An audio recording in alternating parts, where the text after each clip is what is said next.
Bab 55, Sifat Pendarahan. Setiap Sabtu diadakan kegiatan berolahraga, apa saja termasuk senam barokah, main voli dan basket, sehingga Sifa begitu senang karena sudah lama gadis itu tak mengikuti kegiatan yang sering dimainkannya bersama tim balapnya. Ketika mengganti pakaian yang nyaman untuk berolahraga, gadis itu siap-siap bersama Dina di camp. Sifa tentu sangat bersemangat melakukan kegiatan ngebasket. Hari ini ngebasket lagi, iya. Katanya sih ada penilaian tiap kali berhasil dribble dan masuk ke ring. Setelah itu santriwati dibagi dua kelompok untuk bertanding. Syukur deh ada lagi, kita satu tim kan? Sifa mengedipkan sebelah matanya sumringah. Iya nih, langsung aja yuk ke gedung olahraga. Mereka pun ke gedung olahraga bersama dengan menggunakan pakaian olahraga.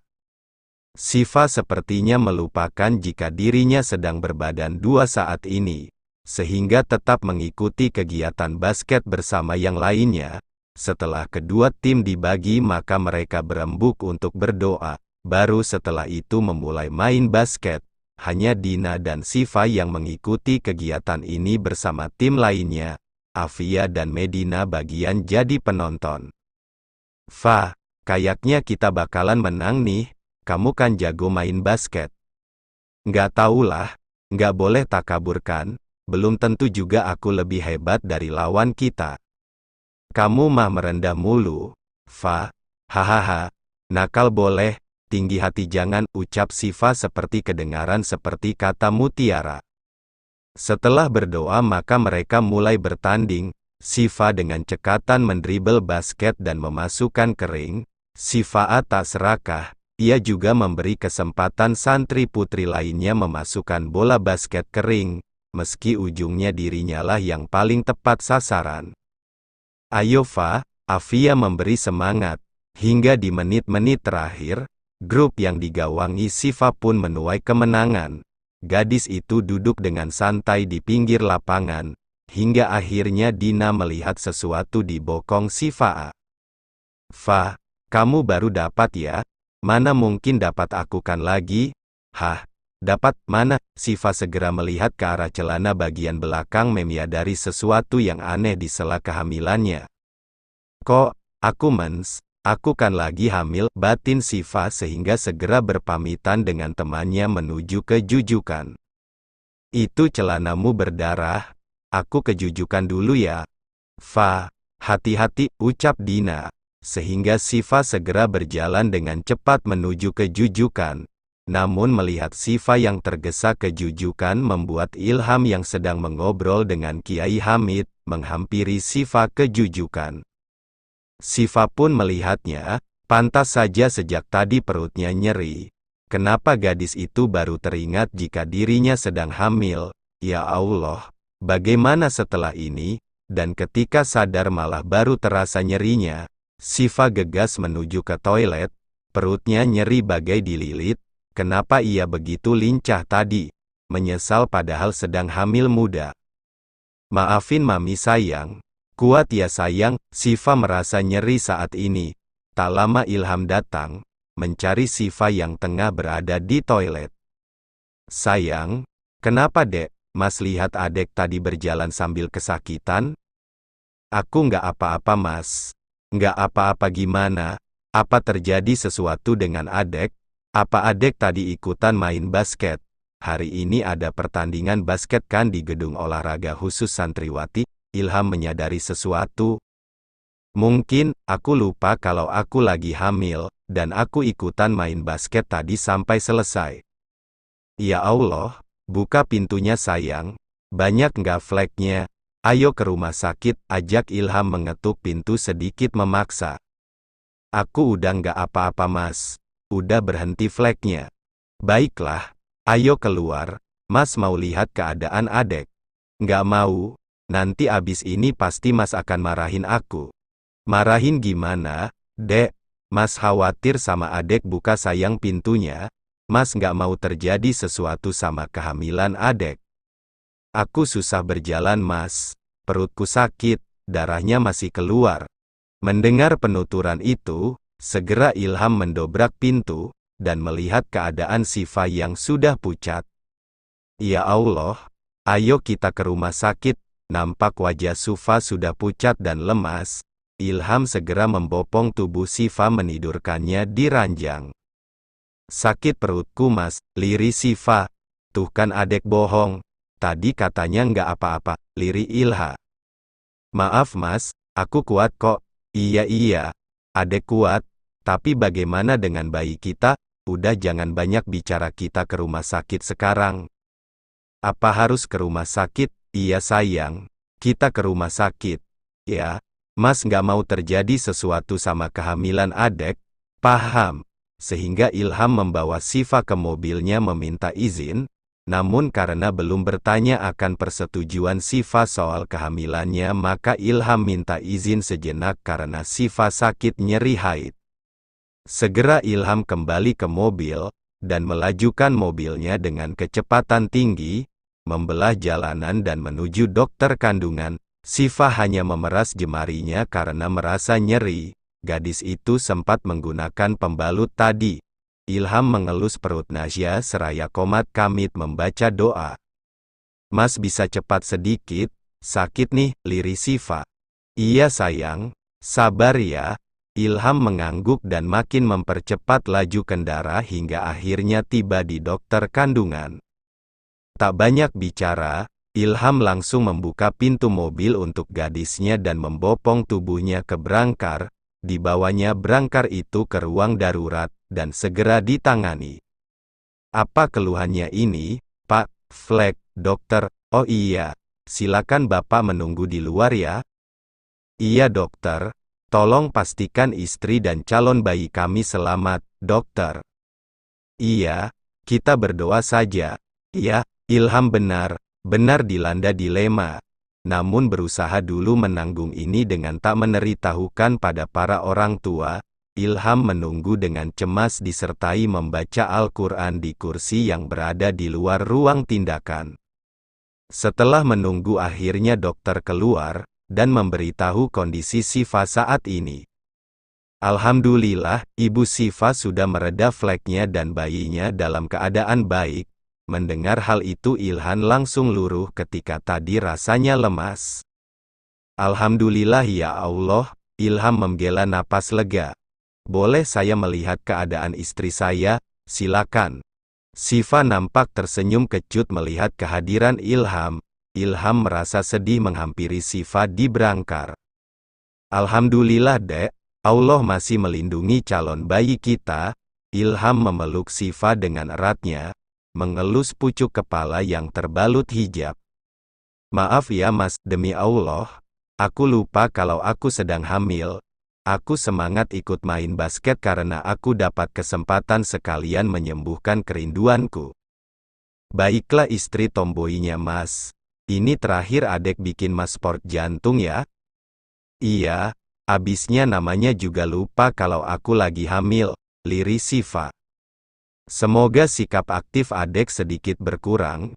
Ingat ya, udah ada malaikat kecil dalam perut adek.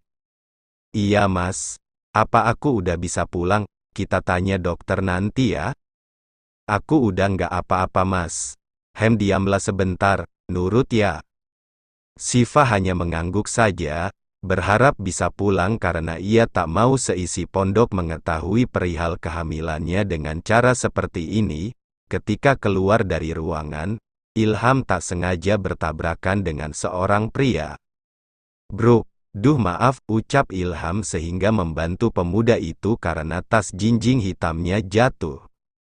Nggak apa-apa, ucap pemuda itu sehingga Sifa menganga tak menyangka. Tunggu, ucap pemuda itu. Sifa, oh, ternyata ingat, padahal aku mau pura-pura nggak ingat tadi, ucap Sifa.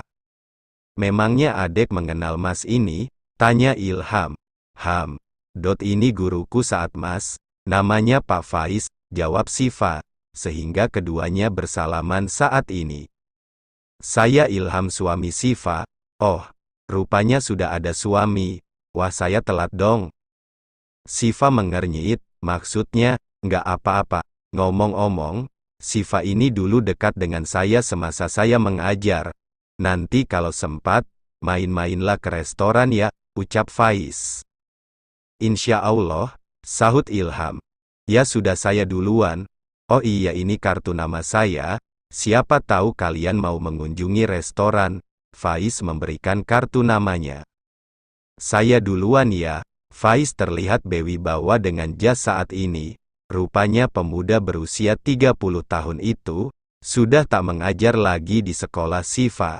Namun saat ini memiliki usaha sendiri, warisan dari orang tuanya, usaha restoran sederhana dan Faiz merupakan ownernya. Saya sudah nggak mengajar lagi, Fa. Saat ini saya fokus meneruskan usaha saya, restoran nasi bakar yang letaknya nggak jauh dari sekolah. Oh, ternyata restoran itu milik Bapak ya hehe. Saya baru tahu loh, Pak. Jangan panggil Bapak Fa, ketuaan, panggil Mas saja.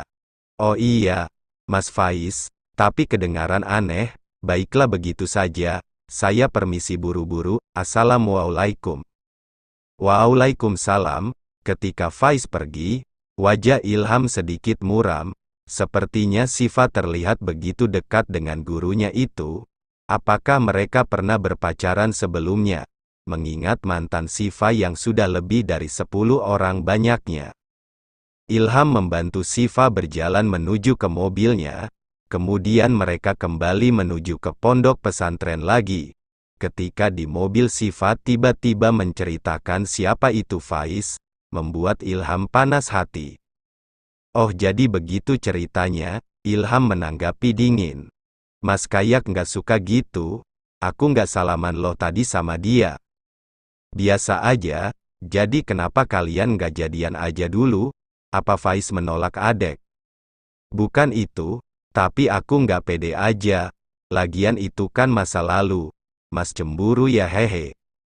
Enak aja, ngapain saya cemburu? Hilih, kok merengut gitu hehe?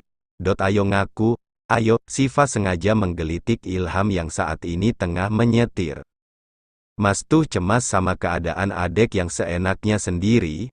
Awas ya kalau berani main basket lagi atau apapun yang bisa bikin adek celaka. Mas akan garis bawah. Akan apa? Sifa tiba-tiba menyeringai, membuat bulu kuduk Ilham meremang. Ilham menelan salivanya. Terlebih gadis itu malah menciumi telinga dan tengkuk Ilham, membuat Ilham tak fokus menyetir karena Ilham merasa sensitif sehingga merasa geli jika seseorang menyentuh bagian tubuh itu. Dek, udah dek, Mas lagi nyetir. Banyak banget sih tingkah adek. Abis flek juga, kalemlah sedikit sayang. Lirih Ilham di mana Sifa malah beralih bergelayut manja, tangannya melingkar di leher suaminya. Kalau kita HMPH, ketika Ilham hendak bicara, Sifa langsung menutup mulut Olam dengan tangannya. Diam dan menyetir dengan tenang. Paham, ucap Sifa sehingga Ilham pun hanya mengangguk seraya fokus berkendara sesekali memperhatikan wajah Sifa yang masih menyeringai di dekatnya, sehingga pemuda itu hanya menghela napas dengan tingkah istri nakalnya itu. Ada apa sih? Lagi lihatin suamiku cemburu hehe? Cih, biasa aja tuh. Ilham menahan senyumannya. Oh, biasa aja nggak ngaku? Ya, ucap Siga seraya menggelitik Ilham lagi sehingga terpaksa pemuda itu melipir ke bahu jalan. Dek, mohon sekali, Mas lagi nyetir, jangan jahil. Bisa pinta Ilham di mana kelakuan istrinya membuat degup jantungnya bertalu-talu, terasa mau copot dari tempatnya. Oke, bisa. Sifa pun menjauh sedikit menuju ke kursinya dan duduk seraya menatap ke depan. Gimana perutnya masih sakit? Tanya Ilham seraya mengelus perut istrinya yang masih rata. Udah mendingan Mas. Kenapa ya? Kok cuma karena main basket bisa flek? Kalau main basket adek duduk diam apa lari-lari? Tanya Ilham. Ya lari dong Mas. Duduk diam mah penonton. Itu tahu. Jadi kalau adek ketahuan main basket lagi dan sampai flek lagi, awas aja. Aku kan lupa Mas. Iya baiklah, ya udah bersiaplah. Bersiap gimana? Begini aja, deh. Adek ceritakan dulu ke Umi sama Abi soal kehamilan adek, biar nggak mengecewakan. Mas tahu, pasti meskipun Abi sama Umi nggak masalah soal ini, tetap aja ada kekecewaan karena mengharapkan adek jadi guru ngaji, nasihat Ilham. Haish, kenapa rasanya berat? Tapi maafin Mami sayang, bukannya Mami menyesali kehadiran Dedek.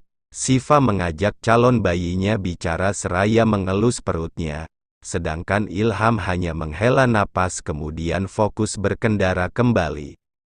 Kemudian mereka sudah tiba lagi di pondok pesantren. Sifa menggandeng tangan Ilham hingga ke jujukan. Setibanya di jujukan, Ilham membantu Sifa untuk berbaring di ranjang. Kemudian Ilha memberikan kartu nama yang Faiz berikan tadi. Simpanlah dek, siapa tahu adek membutuhkannya. Aku boleh menyimpannya? Iya boleh, sehingga Sifa nampak senang memasukkan kartu nama itu ke dalam dompetnya. Adek mau makan apa? Biar mas masakin, emang mas udah nggak mual? Sepanjang mengantar adek mas makan permen tadi mengurangi mual.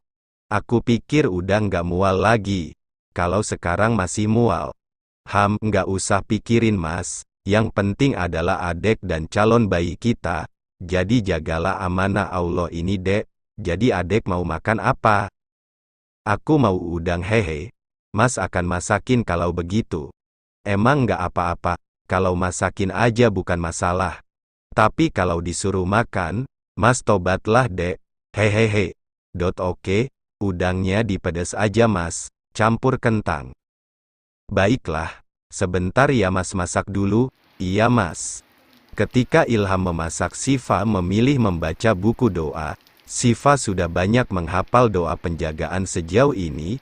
Sifa juga selalu mencatat hal-hal yang dipelajari. Maju mundur merasa berat meninggalkan pondok pesantren. Tak lama masakan sudah matang. Ilham membuatkan udang balado kentang untuk Sifa. Sayang, masakannya udah matang ya. Sifa pun beranjak menyusul Ilham untuk makan. Sedangkan Ilham bagian memakan telur balado, Zafran memasakkan udang balado kentang dan sayur bayam. Banyak makan sayuran biar nanti air asinya banyak. Mas jangan sok tahu. Ya udah kalau nggak percaya sama mas, yang penting adek abisin semuanya ini, ya. Siap, pas banget aku lagi lapar. Sifa pun makan seraya mengendus kaos Ilham yang masih ada wangi tubuhnya. Sifa sedikit mengernyit. Adek, itu kan baju mas tadi, ngapain diciumin, bau keringat tahu. Nggak apa-apalah, aku suka bau asemnya, maskulin banget deh. Maskulin apanya? Bau asem banget yang ada. Mas nih bawel amat sih, aku suapin udang nih nanti. Ancam Sifa dengan mata melotot, mata dikondisikan. Masa, mas dipelototin begitu? Iya baiklah, mas akan diam. Ilham memilih makan nasi dan telur balado, daripada Sifa nekat menyuapinya udang lagi. Yang ada Ilham serba salah jika tak dituruti, terlebih gadis itu sedang hamil saat ini. Sehingga Sifa sumringah dan kembali memakannya dengan lahap.